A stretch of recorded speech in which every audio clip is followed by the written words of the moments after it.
So every step చూసి చూసి వేయాలి, లేదంటే అంతే గాయబ్.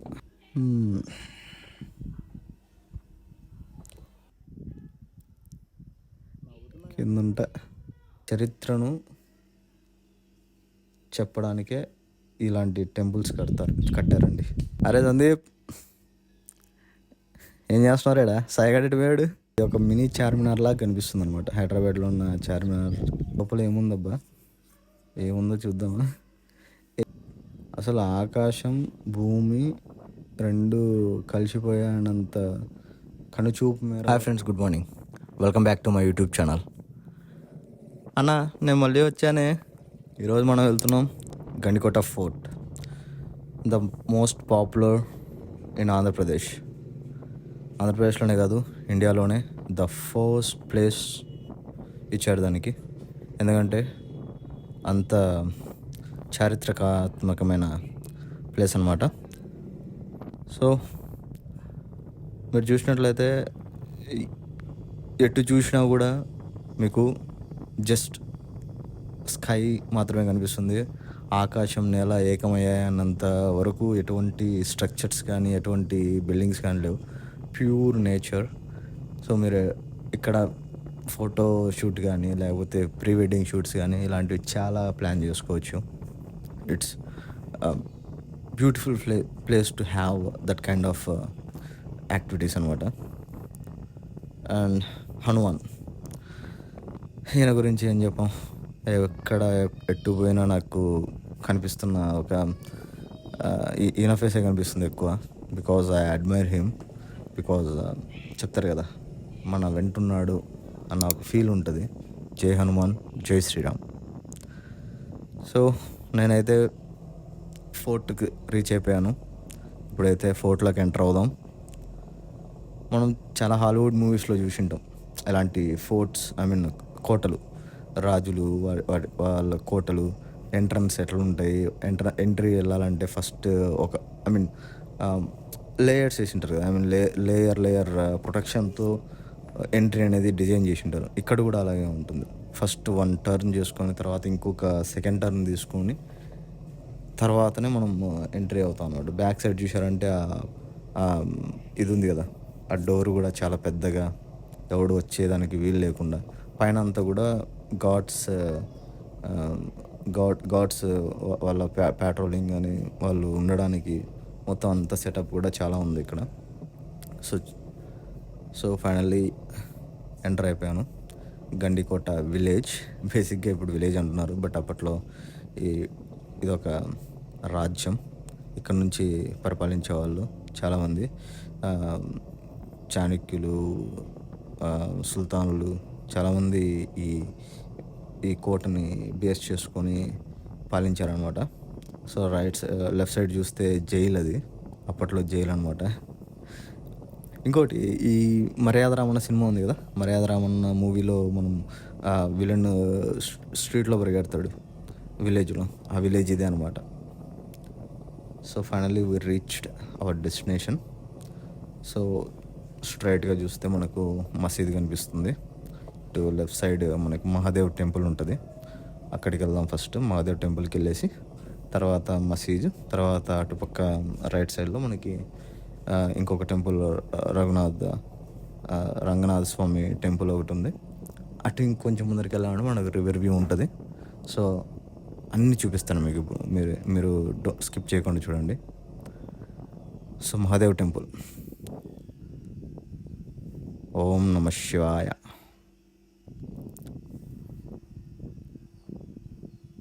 పైన గోపురం అది పడగొట్టారో మరి అలాగే కట్టారో తెలియట్లేదు, కానీ ఆర్కిటెక్చర్ అయితే మాత్రం చాలా బ్యూటిఫుల్గా ఉంది. మీరు చూసినట్లయితే అసలు స్టన్నింగ్ స్ట్రక్చర్స్ అనమాట. ఆర్కియాలజీ వాళ్ళు దీన్ని ఫైండ్ అవుట్ చేసి దీన్ని ఇంతలా సంరక్షిస్తున్నందుకు I very thankful to them because of protecting this kind of historical temples. ఎందుకంటే మనకు హిస్టరీ తెలియాలి అంటే ఇలాంటి టెంపుల్స్కి వెళ్తేనే తెలుస్తుంది. ఎందుకంటే మన పూర్వం వాళ్ళు ఏం చేశారంటే మన హిస్టరీ మనకు తెలియకూడదు అని చెప్పేసి మన పూర్వీకులు రాసిన గ్రంథాలు, పుస్తకాలు, లైబ్రరీస్ను చాలా వరకు డిస్ట్రాయ్ చేశారు. ఇలాంటి కట్టడాలను కూడా డిస్ట్రాయ్ చేయాలని ట్రై చేశారు. బట్ మన వాళ్ళు చాలా స్ట్రాంగ్గా కట్టారు కాబట్టి కుదరలేదనమాట. సో లోపలికి వెళ్దాం. లోపలికి వెళ్ళేసి ఏముందో చూద్దాం ఒకసారి టెంపుల్లో. ఆర్కిటెక్టింగ్ అండ్ ఈ వాళ్ళు ఏదైతే చెక్కారో ఆ పిల్లర్ చూడండి, అసలు ఎంత బ్యూటిఫుల్గా వాళ్ళు దాన్ని మలిచారో. మన హనుమంతుల వారు విత్ షీల్డ్ అనమాట. అసలు ఈ ఏమంటారంటే అప్పట్లో ఇంజనీర్స్ చాలా తెలివైన వాళ్ళు అండి. కాంక్రీట్ అన్నది కనిపెట్టనే టైంలోనే వీళ్ళు 12th centuryలో, అప్పటికి ఇంకా కాంక్రీట్ అనేది ఇన్వెంట్ అవ్వలే, కాంక్రీట్ ఇన్వెంట్ అవ్వని టైంలోనే వీళ్ళు ఫిజిక్స్ యూజ్ చేసి చాలా బ్యూటిఫుల్గా వీటిని ప్లేస్ చేశారండి. చూస్తే మాత్రం చాలా బ్యూటిఫుల్గాను. అసలు ఇప్పుడు ఇలాంటి స్ట్రక్చర్స్ ఎందుకు కట్టలేకపోతున్నాం అని నాకు ఒక్కొక్కసారి అనిపిస్తుంది. మనం ఇప్పుడు కట్టే స్ట్రక్చర్స్ కూడా ఎక్కువ రోజులు కూడా ఉండవు, కొలాప్స్ అయిపోతాయి. బట్ ఇది సెంచురీస్, 12th centuryలో కన్స్ట్రక్ట్ చేసింది. అంటే ఇప్పటికీ మీరు చూసుకుంటే 12th to ఎక్కడ 1200, ఎక్కడ 2024. చూడండి, అన్ని సంవత్సరాల నుంచి ఈ ఈ ఈ కట్టడాలు అనేటివి ఉన్నాయి. సో బ్యూటిఫుల్గా ఉంది. ఇక్కడ కూడా మీరు, నేను చూసాను చాలామంది వచ్చి ఇక్కడ pre wedding shoots, photo shoots చేసుకొని వెళ్తూ ఉంటారు. సో చాలా బాగుంటుంది, వాటికి ప్రిఫర్ చేయండి. ఎందుకంటే ఊటీ, కొడైకెనాల్ అక్కడ ఇక్కడ వెళ్తూ ఉంటారు. మన ఏపీలో ఉన్న people, AP and TS people వచ్చి మన టూరిజంని మనమే ప్రమోట్ చేసుకోవాలి. సో రండి, ఇక్కడ షూట్ చేసుకోండి, చూడండి. లోపల ఏముందో చూద్దామని చూశాను, బట్ ఏమీ లేదు అక్కడ. యాక్చువల్గా శివుని టెంపుల్, బట్ లోపల శివలింగం లేదు. అది ఎందుకో మరి తెలీదు, ఉన్నింది తీసేశారా మరి ఎట్లా ఏమిటి అనేది తెలియదు. బట్ ఒక శివలింగంని అక్కడ ప్రతిష్ఠించి పూజలు నిర్వహిస్తే మాత్రం ఇంకా ఎక్కువ విజిటర్స్ని, ఎక్కువ మందిని అట్రాక్ట్ చేయడానికి ఉంటుంది. ఇంకా టూరిజం అనేది పెరుగుతుంది. సో అది నాకు నా ఒపీనియన్. ఈ వీడియో కనుక ఏపీ టూరిజం వాళ్ళు చూసి వాళ్ళు వింటే ప్లీజ్ అక్కడ ఒక విగ్రహాన్ని ప్రతిష్ఠించండి.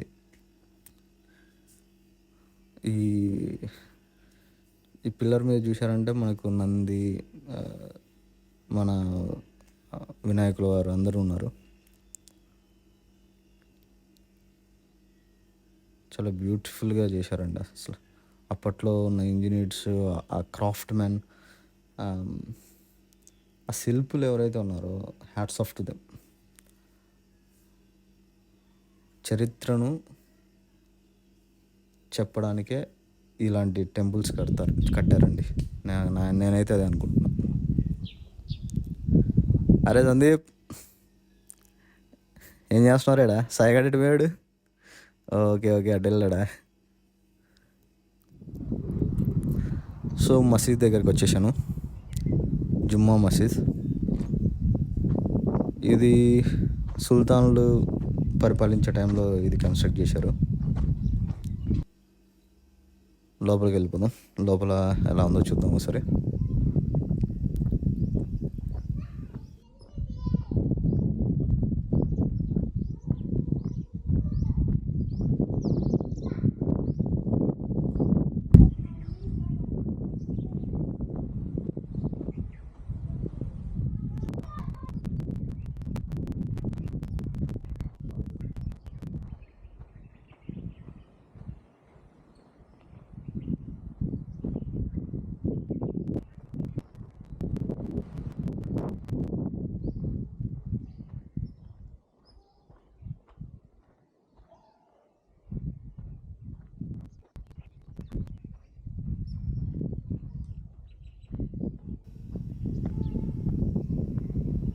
మనకి ఇది ఒక మినీ చార్మినార్ లాగా కనిపిస్తుంది అనమాట. హైదరాబాద్లో ఉన్న చార్మినార్కి ఇది ఒక రెప్లికా, మినీ మినీ చార్మినార్ లాగా కనిపిస్తుంది.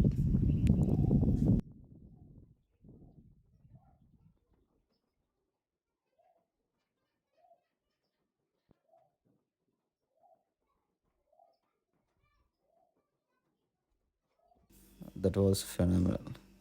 సో రంగనాథ స్వామి టెంపుల్కి వచ్చేసాను, లోపలికి వెళ్దాం. ఇది వన్ కైండ్ ఆఫ్ డిఫరెంట్. మనకి దీన్ని చూస్తే గోపురం ఏం లేదు, అది ఉన్నింది పడగొట్టారో మరి తెలియదు, కానీ గోపురం అయితే లేదు. బట్ యా, ఇంకో విషయం చెప్పడం మర్చిపోయా. మనకు రహస్యం మూవీ ఉంది కదా, మన గోపిచంద్ యాక్ట్ చేసింది. దాంట్లో ఒక టెంపుల్కి వెళ్తారు కదా, ఆ టెంపుల్ కూడా మన మహాదేవ్ టెంపులే. ఆ టెంపుల్లోనే షూట్ చేశారు.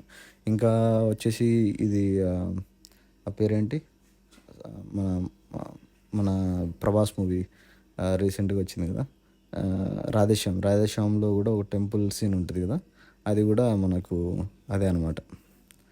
సో ఈ చాలా మూవీస్లో చాలా షూటింగ్స్ కూడా చాలా యూజ్ చేశారు వీటిని. బట్ ఏమంటే విగ్రహాలు లేవు, విగ్రహ ప్రతిష్ఠ చేసి కొంచెం పూజలు నిర్వహించి శివరాత్రి ఇలాంటి ఫెస్టివల్స్ చేసినారంటే మనకు ఇంకా ఎక్కువ టూరిస్టులని అట్రాక్ట్ చేయడానికి ఉంటుంది, ఇంకా చాలా బాగుంటుంది అనమాట. ఎందుకంటే ఇప్పుడు రిసార్ట్స్ అవన్నీ కన్స్ట్రక్ట్ చేసుకున్నారు, ఇక్కడ ఉన్న లోకల్ పీపుల్ స్టేయింగ్కి ఇబ్బంది లేదు, కొంచెం పార్కింగ్ ఇష్యూ ఉంది. ఇంకోటి ఏంటంటే ఎంట్రీ దగ్గర ఆ విలేజ్ ఉంది, అక్కడ కొంచెం ఇదిగా ఉంది. లోపల ఏముందబ్బా, ఏముందో చూద్దామా? ఏముండదు, ఖాళీ. సో అలా అనమాట. మీరు చూసినట్లయితే బెటర్ టు కొంచెం ఇంప్రూవ్మెంట్స్ చేస్తే బాగుంటుంది. పైకి ఎక్కుదాం, పైకి ఎక్కి లొకేషన్ మీకు చుట్టూ ఎలా ఉంటుందో చూపిస్తా. అసలు స్టన్నింగ్ వ్యూస్ ఉంటాయి, కొండలు, వాటి మధ్య ఉండే ఇది అసలు ఆకాశం భూమి రెండు కలిసిపోయానంత కనుచూపు మేర వరకు మనకి ఏదే కానీ ఉండదు అనమాట. ఎటువంటి మనకి అన్నీ తెలిసిపోతుంటాయి. ఇక్కడ నుంచి నిలబడి చూస్తే ఎవడు ఎటుపక్క నుంచి చూసినా కూడా తెలిసిపోతుంది. అందుకే ఈ ప్లేస్ని, హైయెస్ట్ ప్లేస్ని చూజ్ చేసుకున్నారనమాట యాజ్ ఏ ఫోర్ట్గా. సో రివర్ దగ్గరికి వెళ్ళిపోదాం. రివర్ వ్యూ చూడాలంటే మనం కొంచెం రిస్క్ చేయాల్సిందే, ఎందుకంటే ఈజీగా మనకు ఆ వ్యూ రాదు. కొంచెం ఈ రాళ్ళ మీద పైకెక్కి వెళ్ళాలి. సో నా సజెషన్ ఏంటంటే, మీకు ఒకవేళ హైట్స్ భయము అనుకున్న వాళ్ళు ఇక్కడ నేను ఇప్పుడున్న ప్లేస్లో నుంచి మీకు వ్యూ కనిపిస్తుంది, బాగానే ఉంటుంది ఇక్కడ నుంచి కూడా వ్యూ. బట్ నాకు ఇంకా బెటర్ వ్యూ కావాలి అనుకుంటే మనం ఇంకొంచెం వెళ్ళాలన్నమాట. But it's a risky one, ఎందుకంటే ఈ కొండ విరిగిపోయి ఉంటుంది మొత్తం అంతా, మీకు రాళ్ళు గుట్టలు పడిపోయి ఉంటుంది. బట్ రిస్క్ చేస్తే వెళ్ళచ్చు. బట్ డిస్క్లైమర్ అయితే ఇస్తున్నా, మీరైతే రిస్క్ తీసుకుని వెళ్ళాలి అక్కడికి. చూడండి, నేను వెళ్తాను కదా, మీకే తెలుస్తుంది ఎట్లుంటుంది ఏంది వే అని చెప్పేసి అక్కడికి వెళ్ళాలంటే.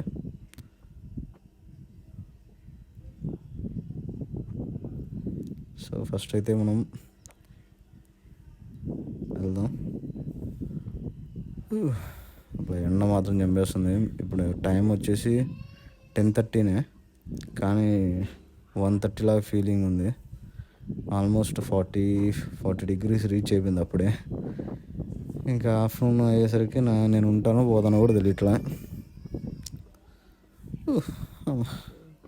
ఓకే,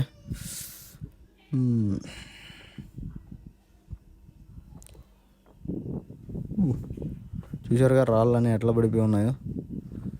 నా సజెషన్ అయితే మాత్రం బీ కేర్ఫుల్, ఎందుకంటే నైటే మంజుమల్ బాయ్స్ చూసా, దాంట్లో వాడు గోతులు ఎట్లా పడిపోతాడు, మనం ఇక్కడ గోతులో పడ్డామంటే రాళ్ళన్నీ వచ్చి మీద పడతాయి. వాడు కూడా లక్ ఉంది కాబట్టి బయటపడ్డాడు.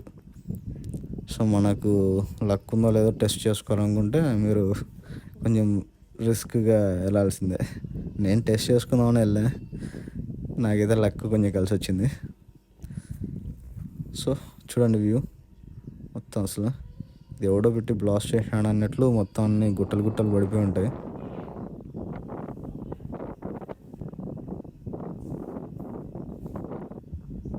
ఒక్కొక్క అడుగు జాగ్రత్తగా చూసి వేయాలి, లేదంటే మనం కింద పడిపోతాం.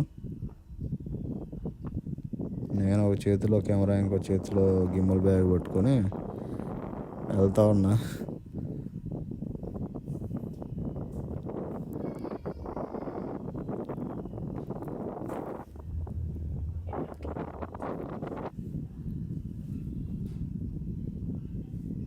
ఈజ్ ఇట్ వర్త్ అంటే ఎస్, ఇట్ ఈస్ వర్త్. ఎందుకంటే మీకు ఫైనల్ అవుట్పుట్ చూశాక మీరే చెప్తారు ఎస్ ఇట్ ఈస్ వర్త్ అని చెప్పేసి.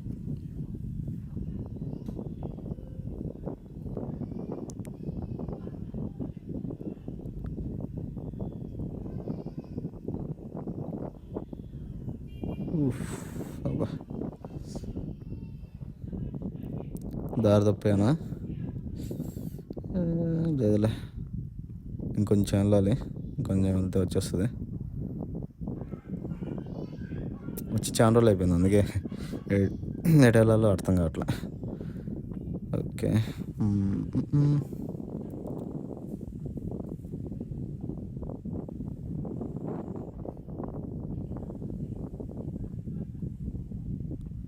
కొద్దిసేపు సబ్వే సర్ఫ్ ఆడదాం జంప్ చేసుకుంటూ.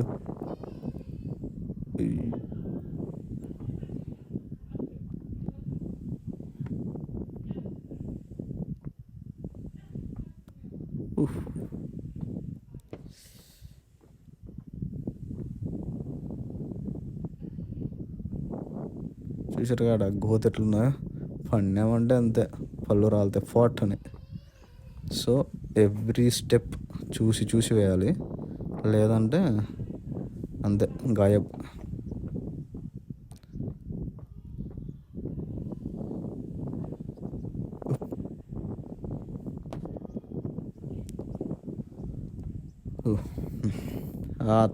అట్ లాస్ట్ ఫైనల్ది వచ్చేసాను.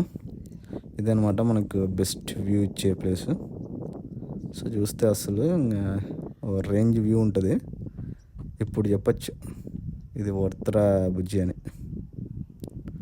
బట్ కేర్ఫుల్గా రండి. నేను ఇంకొక స్టెప్ ముందర తీసుకొని కొంచెం కిందికి వెళ్తున్నా.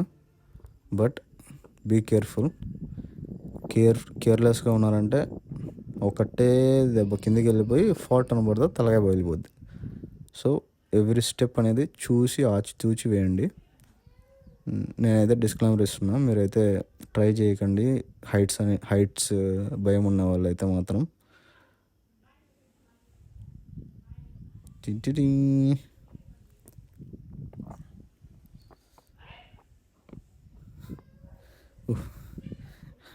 ఎట్లుందంటే ఇక్కడ కూర్చుంటే అమ్మ ఒక రాంగ్ స్టెప్ వేసానంటే అంతే అయిపోయి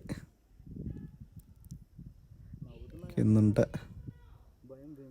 okay, have a look, beautiful view.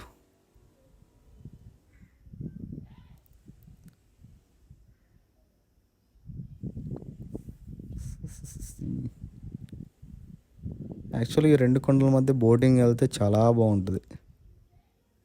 But unfortunately మనకు బోటింగ్ అవైలబిలిటీ లేదు. నేను రాంగ్ టైమింగ్లో వచ్చాను. మసీద్ బ్యాక్ సైడ్ వెళ్తున్నా. బ్యాక్ సైడ్ రాణిగారి గది ఏదో ఉందంటే ఒకసారి లుక్ వేసుకున్నాం. నాకు ఆఫ్ రోడింగ్ వెళ్ళాలని ఎప్పటి నుంచో ఇదనమాట, బండి తీసుకునేప్పటి నుంచి. సో ఇది కొంచెం ఆఫ్ రోడింగ్ అమ్మ మొగుల్లో ఉంది అనిపించింది. సో ఓకే వెళ్దాం ఒకసారి అనిపించింది. సో వెళ్తున్నా.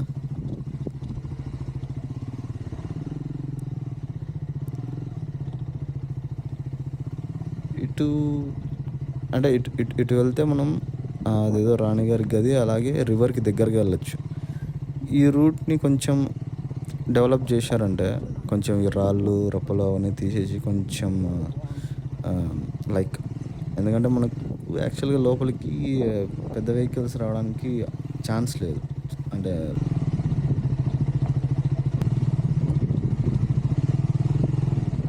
సో రాణిగారి గది అంట ఇది. సో చూడొచ్చు రాణిగారి గది. అప్పట్లో ఎట్లున్నాయో మరి ఈ గదులు. మొత్తం అదే శిథిలావస్థలో ఉంది.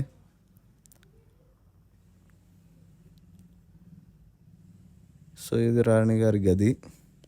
మొత్తానికి అయితే చేసుకోవచ్చు ఇక్కడ కూడా, ఫోటో షూట్ చేసుకోవచ్చు, లేకపోతే వీడియో షూట్స్ చేసుకోవచ్చు. ఏదన్నా హర్రర్ కంటెంట్ కానీ, లేకపోతే ఏదైనా థ్రిల్లింగ్ కంటెంట్ కానీ ప్లాన్ చేసుకోవచ్చు. ఇక్కడ కూడా బాగుంటుంది. ఓకే, నేనైతే వచ్చాను. మీకు ఒకవేళ ఇంట్రెస్ట్ ఉంది ఇలాంటివి ఎక్స్ప్లోర్ చేసుకున్నా అంటే, ఇంకా కిందికి వెళ్తే మీరు రివర్ బ్యాంక్కి కూడా వెళ్ళచ్చు. ఓకే, యాక్చువల్గా బోటింగ్ వెళ్దాం అనుకున్నా కానీ కుదరలేదు అనమాట. పైన బోటింగ్ అవైలబిలిటీ లేదు, అందుకని చెప్పేసి వచ్చేస్తున్నా. ఎండ అయితే సావ కొడుతుంది. కొద్దిసేపు ఇక్కడ చెట్టు కింద ఆగుతాను. చూసారా, ఒక చెట్టు వల్ల, ఒక చెట్టు నీడలో ఎన్ని ఆవులు అక్కడ కుండ పెట్టారు. So save trees. సో అక్కడ బోటింగ్ లేని కింద బోటింగ్, డ్యామ్లో బోటింగ్ ఉంటుందని చెప్పి డ్యామ్ దగ్గరికి వచ్చాను, మైలవరం డ్యామ్ దగ్గరికి. బట్ అన్ఫార్చునేట్లీ బోటింగ్ వెళ్ళాలంటే మినిమం 4 మెంబర్స్ ఉండాలంట. మ్యాక్సిమం మినిమం 4 మెంబర్స్ ఉండాలి. మినిమం 1 మెంబర్తో కూడా వెళ్ళచ్చు, బట్ 1000 రూపీస్ కాస్ట్ అవుతుందంట. నాకు యాక్చువల్గా ఈ డ్యామ్లో బోటింగ్ వెళ్ళడం అంత ఇంట్రెస్టింగ్గా ఏం లేదు, ఎందుకంటే నేను అక్కడ 2 కొండల మధ్య వెళ్ళాలనిపించింది నాకు. బట్ ఇక్కడ ఇది నార్మల్గానే అనిపిస్తుంది. మన హైదరాబాద్లో మన లేక్లో తిరుగుతాం, అదే హుస్సేన్ సాగర్లో తిరుగుతాం కదా, అట్లానే అనిపిస్తుంది. సో అందుకని చెప్పేసి ఇంకా లైట్ తీసుకొని ఒకసారి డ్యామ్ వ్యూ చూద్దామని ఇట్లా వచ్చాను. అది friends, thank you for watching. Please subscribe and like and share this video to your friends and family. Thank you. Bye.